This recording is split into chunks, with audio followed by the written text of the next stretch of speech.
if you have an XJ, this is probably not new to a lot of people. These fender flares coming off. The little plastic tabs that hold these steel brackets on. The steel brackets were on well. They were tight, and these little tabs let go, and my fender went skidding down the highway.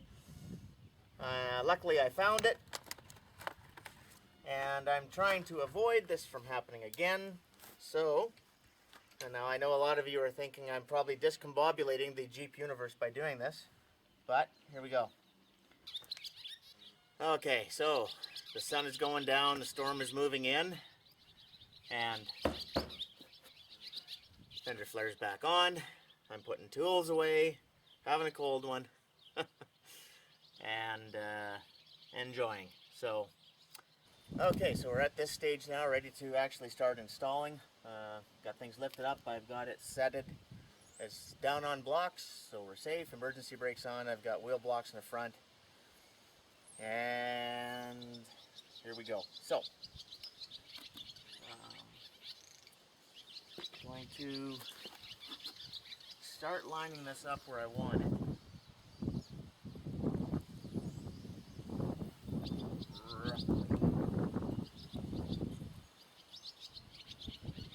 Because my plan, probably should not do, but I'm going to anyway. Now, yep. Held up, did some measurements, double checked all the measurements, marked, and here we go.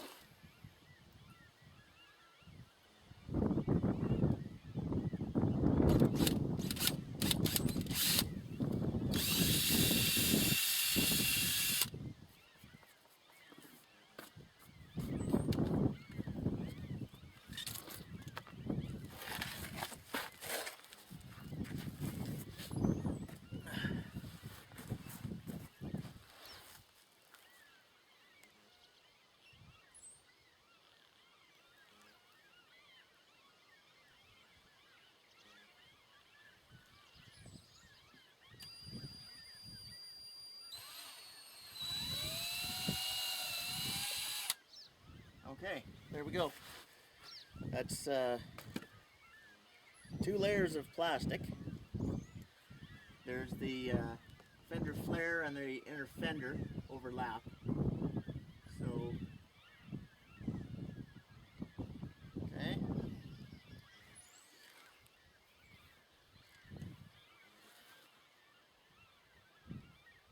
All right.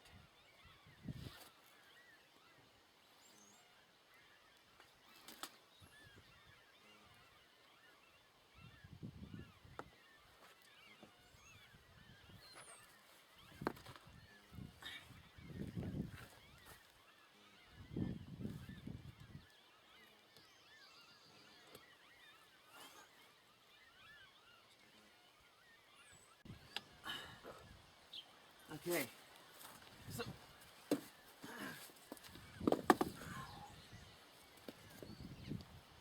yes, it's a touch loose. That's okay. For this one, we kind of need it that way. And that's good. It's going to hold it in place for now, which is all I need.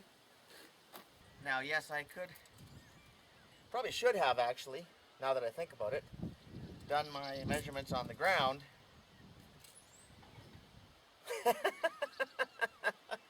Getting ahead of myself. I don't do this every day for a living or anything like that, so yeah. I can only go 2.5 for a certain portion of this plane, because then it's not the same anymore. Okay. Yep. Okay. In the future, yes, I will do all these holes on the ground first, and then once in place, then I can follow along. I know a lot of you are screaming at your screen right now. And you're already commenting, which is good. Okay. So, going to cheat a bit on the 2.5, which is probably what you're yelling at me for. Get me down to here so I have something to actually go to. Okay, so I'm committed now. These two might as well go in because they're in. That's my line.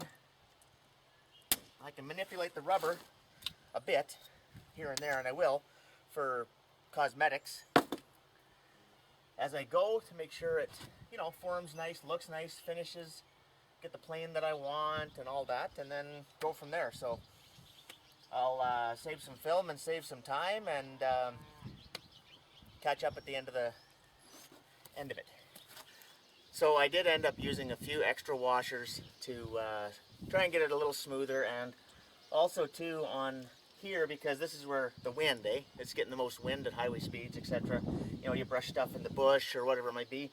So I actually, you know, gave that a little more support as well. Hopefully it works. Okay, attempting to get everybody down here with me. Here's what I've done. So I've cut out the mud flap, and I've got the piece. Okay, so the idea is there's lots of room for it to flex.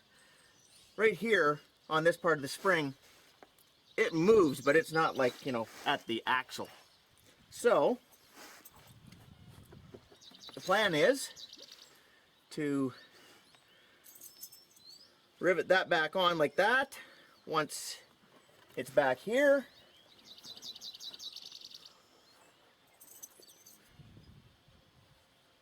And there's play.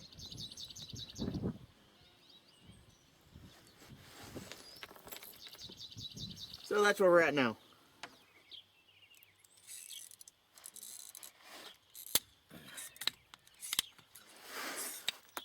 Okay, well, there we go. Looks good. They all look like they've held. And there we go. That should work. It should have flex with the suspension moving. And the wind shouldn't blow it too far back.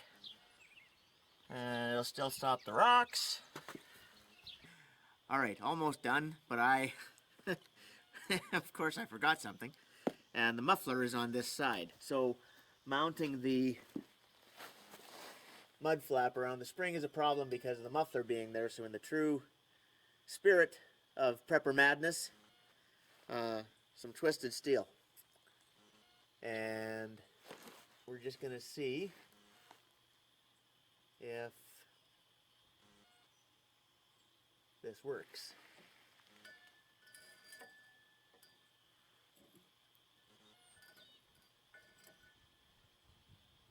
Yeah, it should work.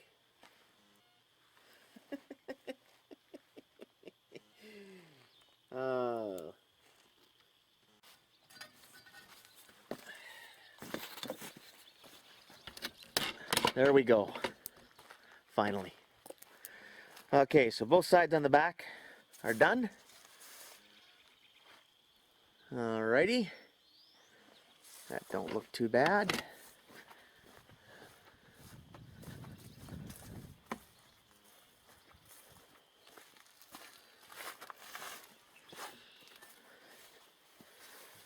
Okay. Okay. That's the rear. And there's the pieces for the front going on tomorrow. Well, it turned into a pretty long video, so we split it in half. Thanks for watching, and we'll see you in the next part. Kate for Prepper Madness. See ya!